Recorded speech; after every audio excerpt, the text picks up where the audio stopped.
প্ৰয়াত পিতৃ হেমকান্ত মহন্ত স্মৃতিৰ যুগমীয়া কৰিলে 4 পুত্ৰ আৰু 3 কন্যাই।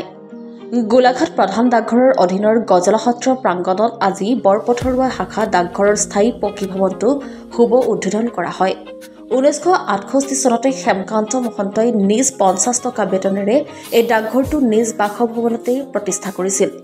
তেখেতৰ মৃত্যুৰ পিছত তেওঁৰ পুত্ৰ ক্ৰমে অৰুণ মহন্ত, দ্ৰোণকান্ত মহন্ত, অজয় মহন্ত, অপূৰ্ব মহন্ত আৰু কন্যা ননী, লাৱণ্য আৰু নিকু মহন্তই নিজ ভূমিতে দেউতাক প্ৰয়াত হেমকান্ত মহন্তৰ স্মৃতি ভৱন নামেৰে এটি পকীঘৰ নিৰ্মাণ কৰি মাটিসহ ভৱনটো চৰকাৰলৈ হস্তান্তৰ কৰে।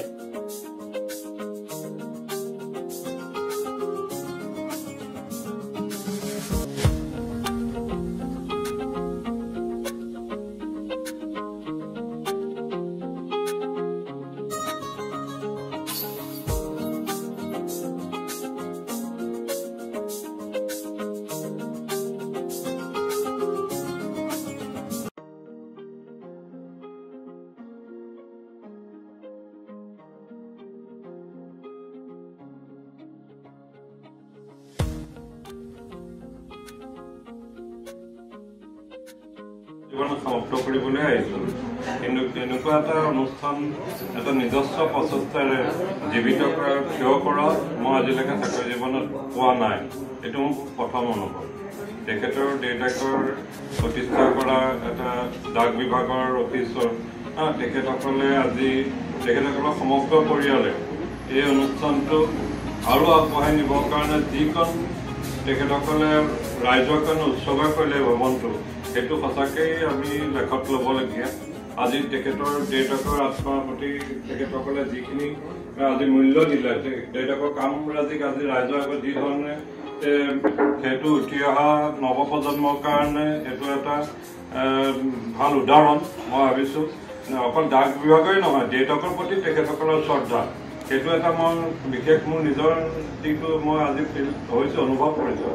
সেইকাৰণে মই তেখেতসকলক গোটেই সমগ্ৰ পৰিয়ালকে মই ধন্যবাদ দিছোঁ আৰু আশা কৰিছোঁ এই অঞ্চলৰ ৰাইজে ইমান বছৰ 1968ৰ পৰা এই অনুষ্ঠানটো তেখেতসকলক পৰিয়ালে ধৰি আছে আৰু বেছি দিন হয়তো এখেতৰ আৰু কৰ্মজীৱন নাই, ৰাইজৰ কাৰণেই দিব।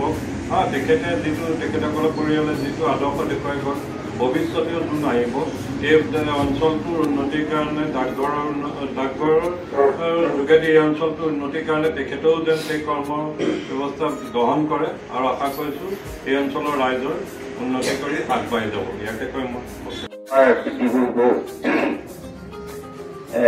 দাহন কৰিলে, গতিকে প্ৰায় 4 মাহ হাস্পতালত থাকি তেখেতে বহুত কষ্টৰে এই ডাকঘৰৰ বস্তুবিলাক উলিয়াই আনিবৰ কাৰণে জুই মাজেদি সোমাই গ'ল আৰু তেখেতে বায়ু সেনা বিভাগত তেখেতে কৰ্মৰত আছিল আৰু সেই সময়ত প্ৰায় 10 বছৰ সেৱা কৰাৰ পাছত আমাৰ দেউতাক আমাৰ ককা এটাই দেশত বিভিন্ন বেমাৰ আজাৰ সংকট হৈছিল, গতিকে মাতি আনিলে।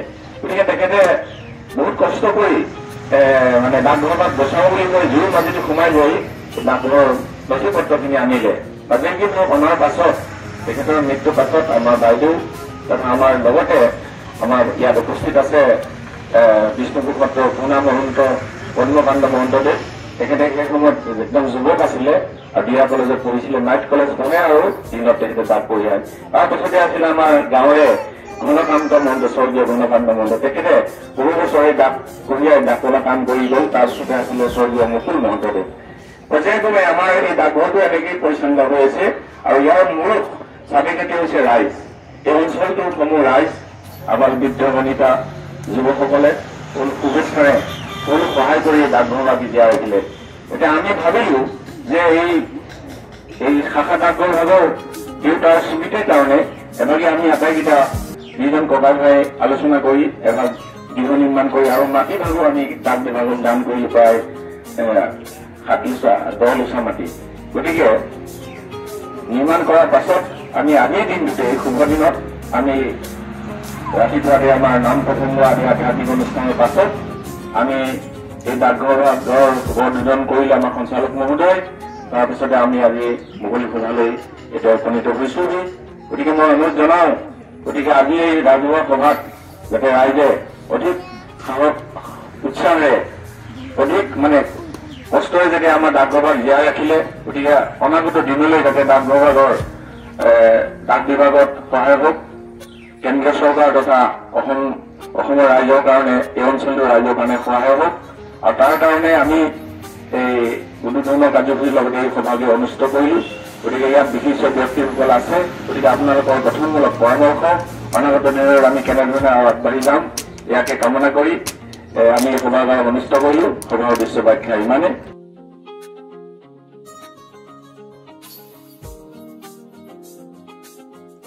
গোলাঘাটৰ পৰা প্ৰকাশ শৰ্মাৰ ৰিপৰ্ট অসম টুডে।